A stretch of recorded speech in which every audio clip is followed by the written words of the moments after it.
milline on siis Järvamaa aastal 2010. Teie ees on meie maakond ja kuigi me moodustame ainult 5% Eestimaa territooriumist, siis võime tõdeda, et maad meil siin jagub. Elanikega võiks muidugi paremini olla. Meie asukoht. See on meil olnud positiivne, olles seal Eesti keskel ja me oleme arengutes läbi aastate kasutanud seda ikkagi positiivsena ja oma arengut ka sellele püsti pannud. Suurematesse keskustesse on selleks siis Tallinn, Tartu, Pärnu on ümmarguselt 100 kilomeetrit. Aga vaatame nüüd nendest keskustest Tartust, Tallinnast, Pärnust. Palju on maad Järvamaale? Väidaksin, et 200. Seega 1 + 1 ei ole alati 2, vaid vahe võib olla 4. Järvamaa rahvaarv. Siin on ta välja toodud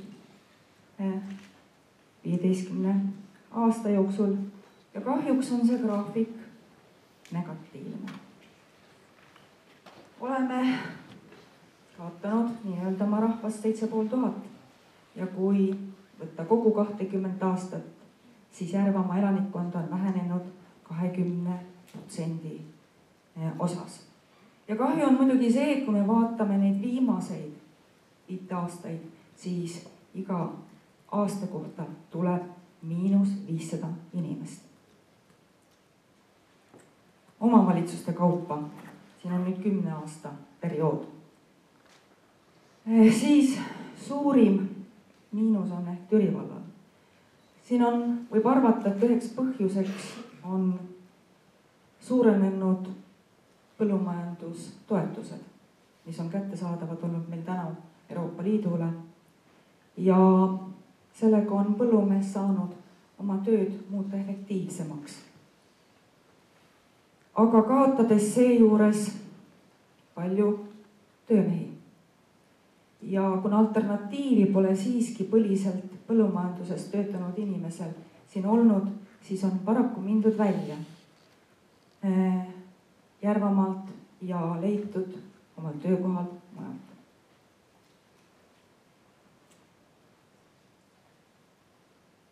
Rahvaarvu vähenemine jätkub senises tempos.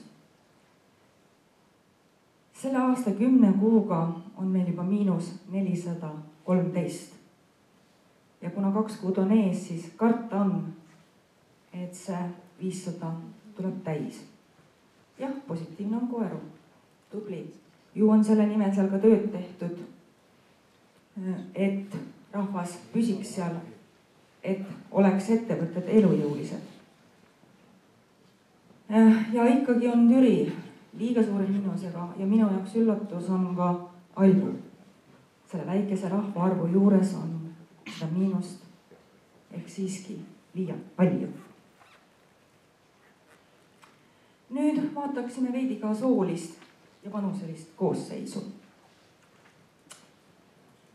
Ja nii nagu üldse meil Eestimaal ja ka maailmas sünnib ju rohkem mehi kui naisi ja selline stabiilne vahekord on kuni aastani, vaadake, ma jooksin teie tähelepanu just naiste osas aasta 25 kuni 35. Mis juhtub? Kus väheneb Järvamaal naiste osakaal? Millega on see seletatav? Ma arvan, et see on seletatav sellega, et naistel on kõrgem haridustase. Järvamaal nad ei leia omale tööd ja seega on nad oma töökohad leidnud väljaspool Järvamaad. Muidugi tahaks loota, ja kindlasti see ka on nii, et Järvamaal on kaunid naised ja hinnatud teistes maakondades ja leidnud oma elukaaslased väljaspool. Aga paraku see nii on, et Järvamaal on üldse vähe töökohti, vabu töökohti naistele, rääkimata kõrgharidusega või haritud naistest. vanusegrupiti. Positiivne on see, kui te vaatate kuni 5 aastat laste sündimust, et ometigi oleme jõudnud sinna plussmärki. Kurb on aga meie teismeliste vanusegrupis elanike arv, kus on miinus väga suur.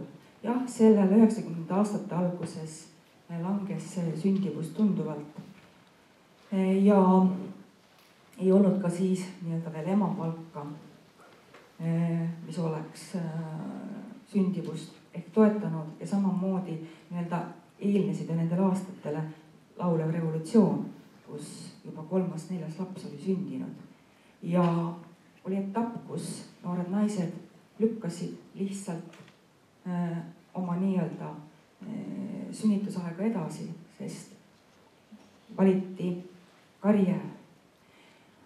Suur miinus aga on, vaadake, ja mis teeb ka kurvaks, algab see kuskil 30–45. Inimesed, kes on kõige paremas tööeas. 2006, kui me võrdleme siin 2006-ga, siis üheks põhjuseks oli võib-olla majanduse hea edulugu. Ja inimesed liikusid nii-öelda siiski parema palga poole, paremate tööpakkumiste poole ja nad olid majanduslikult selleks võimelised.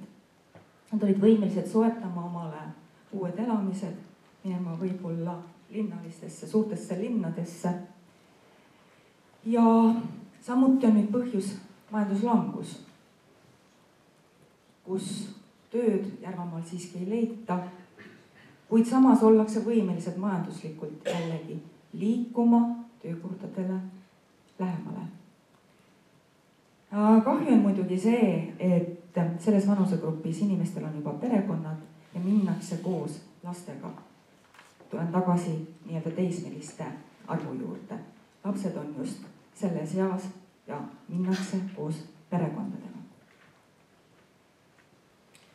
Nüüd gümnaasiumikka jõudvad noored. Kui me võtame aasta 2008 gümnaasiumi eas olevate noorte protsendiks 100, siis aastal 2010 Järvamaa on see juba 85%. Liigume edasi. Aasta 2014 on Järvamaa juba 65%. Pöördeline ja nii-öelda põhi on meil käes aastal 2007, kus on 57% gümnaasiumi eas olevaid noori. Siis see arv stabiliseerub, kuid märkimisväärselt ei tõuse siia-sinna. Samas aga me peame jätkuvalt arvestama sellega, et toimub jätkuvalt väljaränne.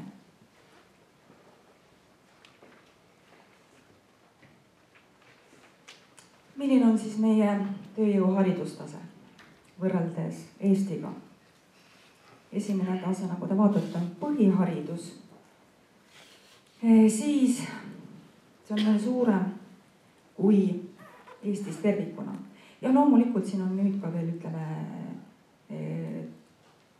tööjõulisuseks vanuseks võetakse 16–64. Siin on ka veel need muidugi, kes käivad alles gümnaasiumiharidust omandamas, aga ka mujal käivad.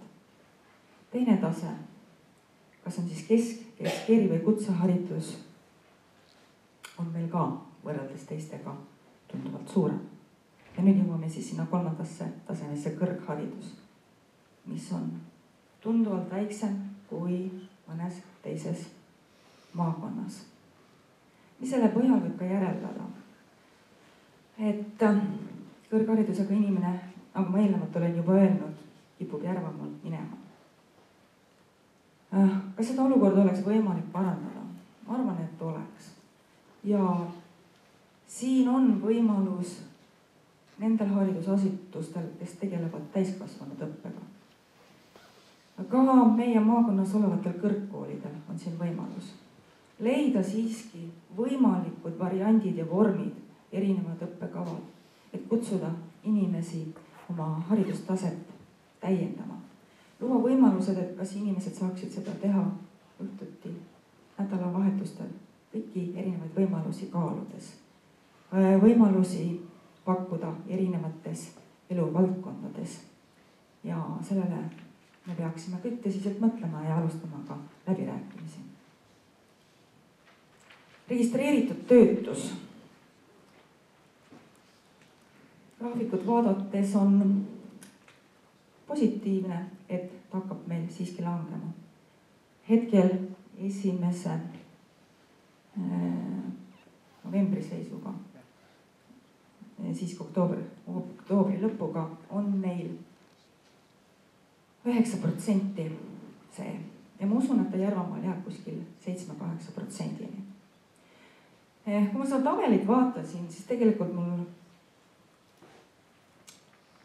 jäi üht-teist arusaamatuks. Viimasel ajal need ehitusprobleemid, mis on siin tekkinud objektide valmimisega, olen rääkinud ehitajatega ja ehitajad räägivad seda, et pole kvalifitseeritud tööjõudu, lihtsalt töömeest, kes oskaks ehitada. Kõik on läinud, tublid töömehed on läinud kas Soome, Rootsi, Norra. Helistasin Töötukassasse, küsisin, kui ehitaja vajaks mingi väga lihtsa operatsiooni tegemiseks, ma toon väga lihtsa näite, kas või betooni valamiseks, väljaõppinud töömeest, kes ei oska küll hetkel praegu seda, kas Töötukassa saab seda rahastada, kiiresti reageerida ettevõtja abipalvele.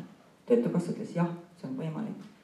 Ja väikeste gruppide puhul pole isegi vaja korraldada hanget, vaid saame selle grupi kokku ja pakkuda ka koolitaja.